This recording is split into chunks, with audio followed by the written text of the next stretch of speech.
Hi everyone, welcome to my channel. My name is Jennifer. In this video, I'm going to be showing you this shiplap wallpaper I just installed. I did a trial run yesterday on the wall behind me, but I'm actually going to be doing one wall on video. This is by Norwal. It is faux shiplap. I found it on the Wayfair website. This is a good alternative.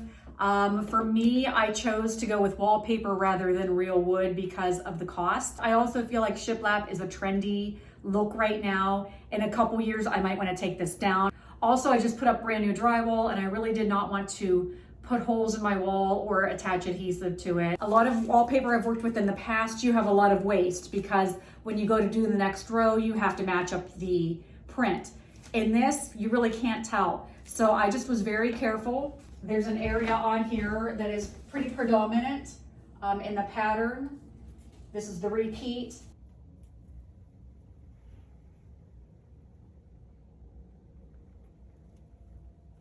So I actually just ran the next row. So that pattern, which looks like those like fake knot holes, is scattered. So I did not want them to line up on right above each other. So doing the next wall, I'll look for that. I don't want that to be lined up all together.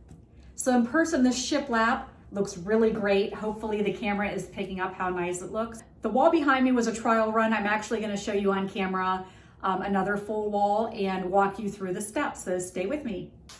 Okay, so the first wall I'm gonna be working on is this, and I will do a shot as I progress, but actually I am doing accent walls. The wall I just showed you, and then this little cove, which is actually like an addition that was put onto my house.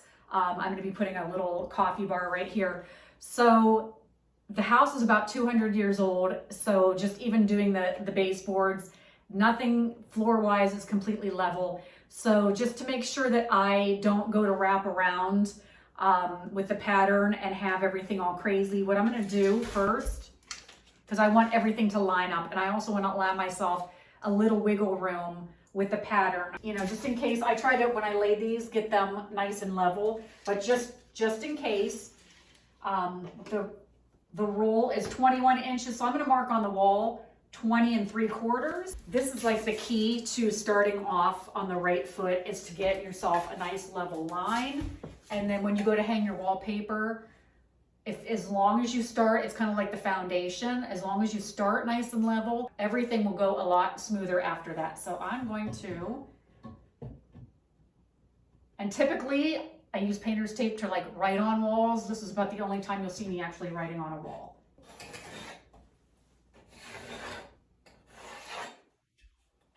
All right, let me make sure that that isn't over 21 inches. And it is, so I gotta redo it. I gotta redo it because over here I'm good. All right, so I'm gonna redo it. That tells me this baseboard actually slopes down a little bit, because if I would run that full piece, I'd be screwed up here. So, let me see. I do 20 1/2. Okay, let's try 20 1/2.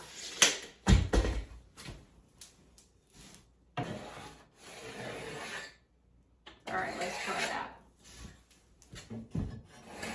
All right, let's try that line.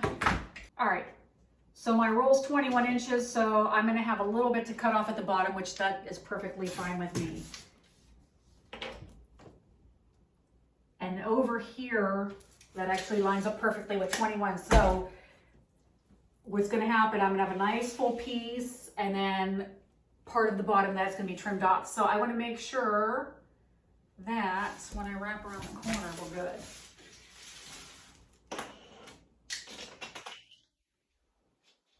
Yes, all right. And we're gonna be good when we wrap around the corner, and I know that's higher over there, so I'm gonna be okay. So now I need to measure how long. Typically when you hang wallpaper, you go vertically. This is the kind of wallpaper, because of the pattern, the way I want it to lay out, I'm gonna hang it horizontally, which is a little more difficult because now you are not working with gravity, you're working against it. So I need to cut a piece that is at least, this piece needs to be at least 6 to 7 inches long. Okay, so what I'm gonna do, I'm in my kitchen now. I've got this nice big Long Island. So I'm gonna measure 67 inches long. Now, here's my only complaint with this wallpaper. The only instructions are microscopic. I honestly can't even read what that says. Lucky for me, I've already done wallpaper before in my past, so I kind of know the ins and outs. So as you'll see, there is one side of this print that does not have like the ending gray strip, and then there's another side that does. So when I started my other wall that I did, I started with that seam side down. So it's just really important that when you gotta at this point pick which way you're gonna hang it. So I know that when I go to do this piece, this seam is going to be facing down. Okay, so because you don't want to do that way, then that way, then that way, like you really have to pay attention. So I'm going to cut a piece that is 67 inches long. There's 60. I'm going to have to scooch this off the end a little bit. So I marked 60, so then I know I got to go 7 after that. Okay, so there's 67, and then I want to make sure that I get this nice and straight. Okay, and then I want to cut across. Okay, that looks pretty good. And I'm going to cut across.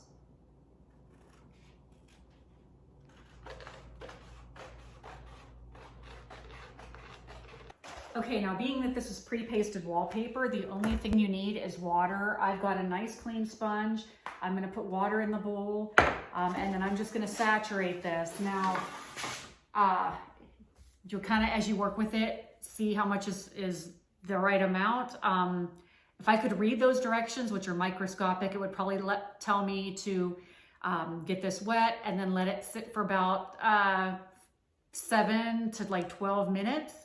And it'll get nice and tacky. It'll allow that to set up. I've seen some people leave it in a roll and then they put it into a water bath.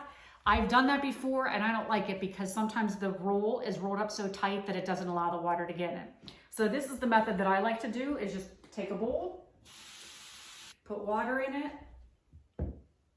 and then just start moving it around. Make sure that you put a generous amount of water, and you want to make sure that you get the seams.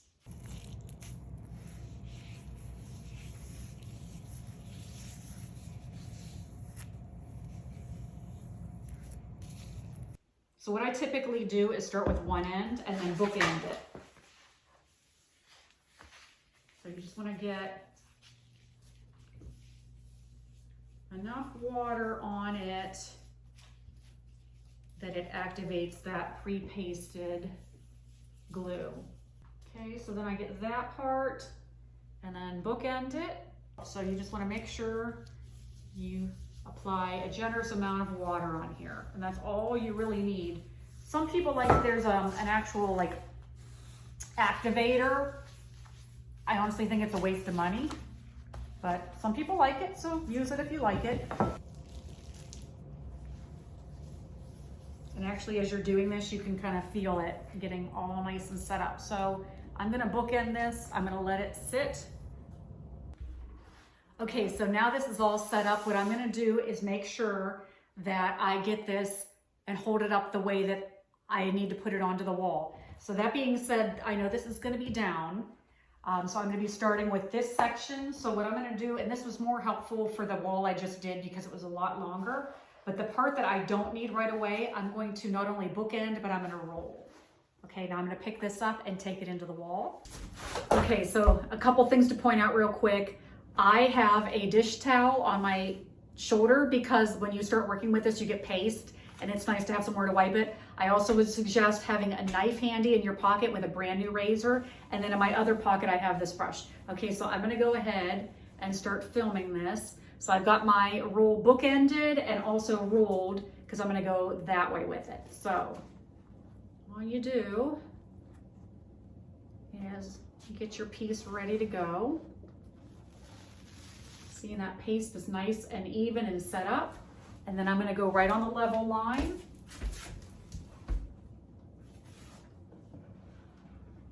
And I'm actually gonna go into the corner a little bit. And that's why I like this versus the peel and stick, because once you stick that stuff down, you're committed. Where this, you could kind of pull it back off and move it around a little if you have to.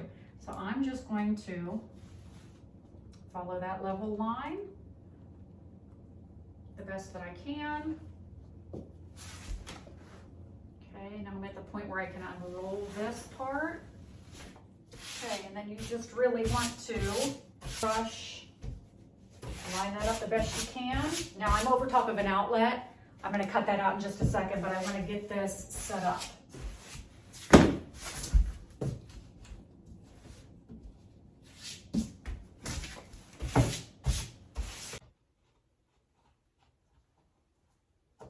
You really want to be careful that you don't zap yourself.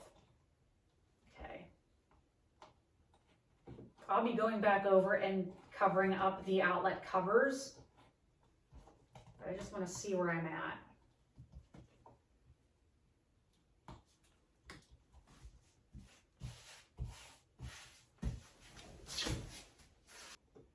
Okay, I can always trim more off of that if I need to.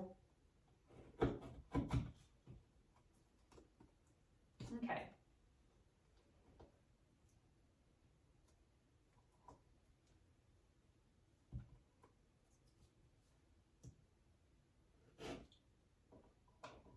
Okay, so that makes that lay a lot nicer, and now I can go ahead and trim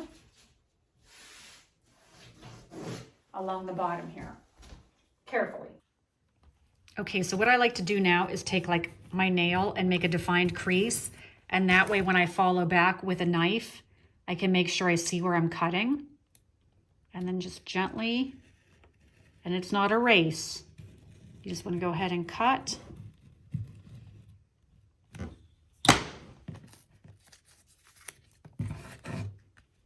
And then pull back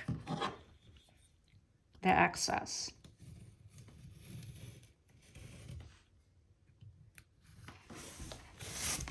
See, and you just want to pull that back. And then I kind of take my nail and push that in and cut alongside of there.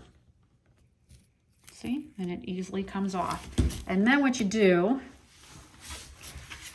is kind of take your brush and work out. You really want to work out any bubbles to the end and get them out of there.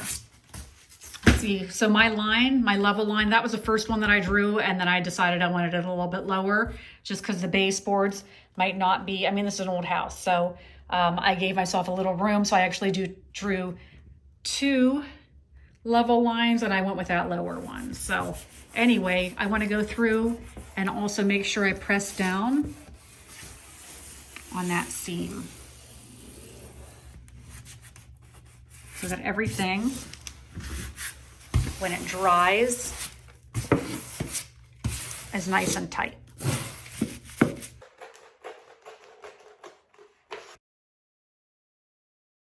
All right, so here I am ready to do my next strip. Now this time I can see, rather than an outlet, I have that light switch that I'm going to work around. So I want to make sure that I'm starting with the right side down, and I am. Then I just want to make sure I line up those seams nice and tight, and take my trusty brush and start working out all the air bubbles.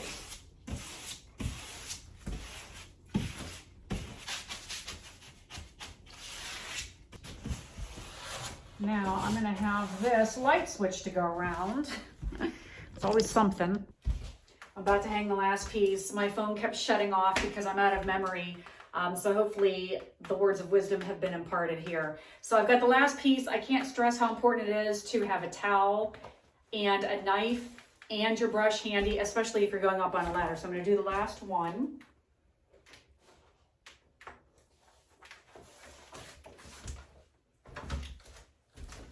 Of course, I've got an obstacle here.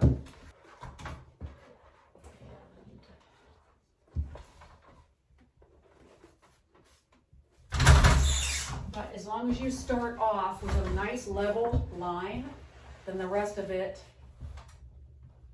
follows along easily. I'm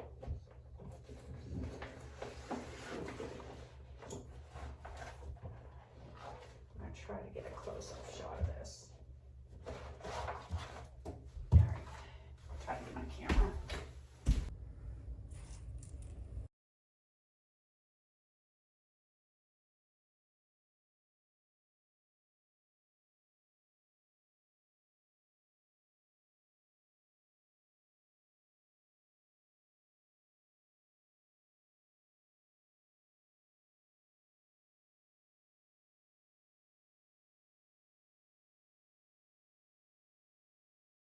So I hope this video was helpful. If you've not considered using wallpaper instead of real planks, I hope you're inspired by this video. If you have any questions on things I didn't cover, please leave them for me in the comments. Please follow, like, and subscribe. I'm on TikTok and Instagram and all of those channels. So as always, I thank you so much for watching, and until next time, take care. One wall that I'm gonna be doing, it's actually over in this location. There's a fly that landed on my head, that's nice. So I did the wall behind me as a trial run, and I'm actually gonna show you, damn fly.